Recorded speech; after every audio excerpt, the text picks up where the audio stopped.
Mena, she's been out there, making her rounds and justifying her intentions behind calling calling Spice a blue monkey. See how easy it is? I done messed up. All right, on a recent episode of Carlos King's Reality with the King, Erica was asked about her past racial insults towards Black people and replied, and that's why I'm like, bleep, because it just so happens to be a coincidence that it is.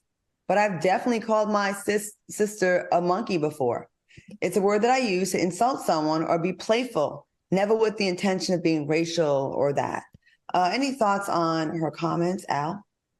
She's full of shit. Oh, I said we were supposed to be practicing better language. Sorry. She is full of it. First of all, let me address this first. Carlos King, we love you here at TGIF. We know that you sit in for us. We support you in every way.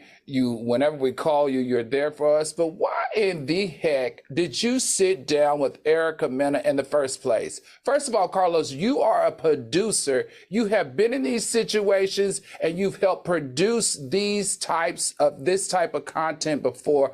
Why did you lend her platform? Why did you lend your platform for her to continue this conversation? That's not making any sense. I'm more upset about that than anything else.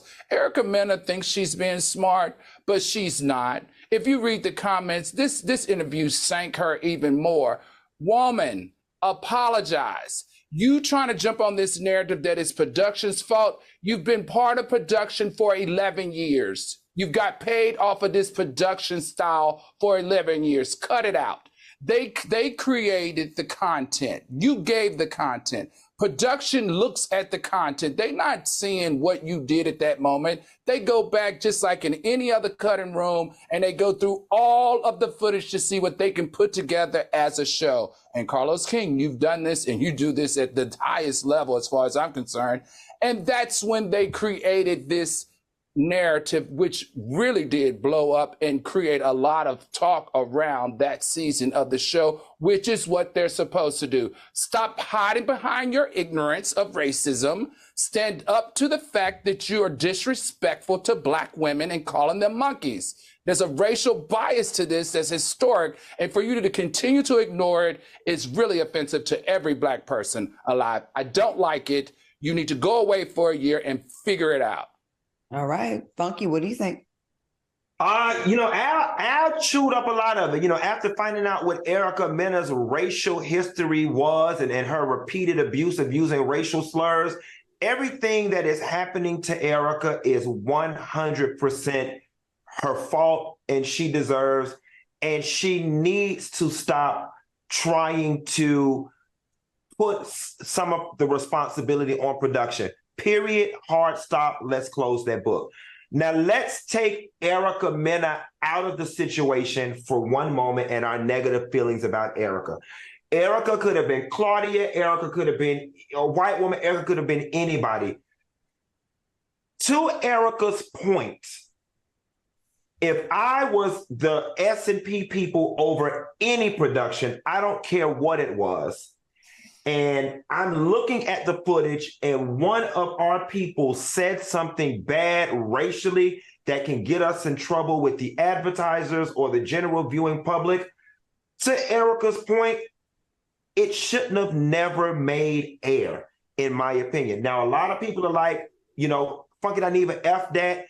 We deserve to know it should have, and she deserved everything she gets. I agree. But I'm just looking at the business part and not in defense of Erica. I'm not defending Erica and abandoning Black women. I'm just saying that I personally feel, regardless of Erica saying this, I still don't understand, much like her, why this made air.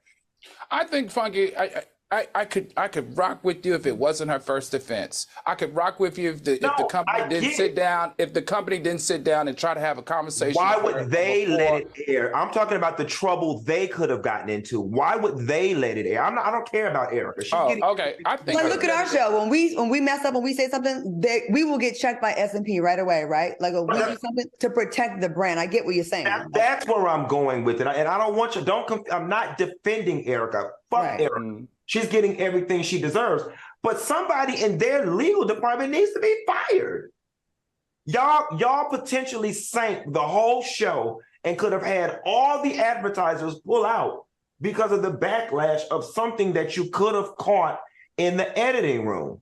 See, I didn't catch it. I see. This is wonderful to have these type of discussions because I didn't process it like that. How I processed it was that obviously this was controversial. This was going to get a lot of attention, and then you could pivot it into like a moment, like they tried to have a panel, which we know that fell short. But I really did not view this as a failure on production side. I did not view it as a failure on VH1 side, and I didn't view it as a failure on Monami.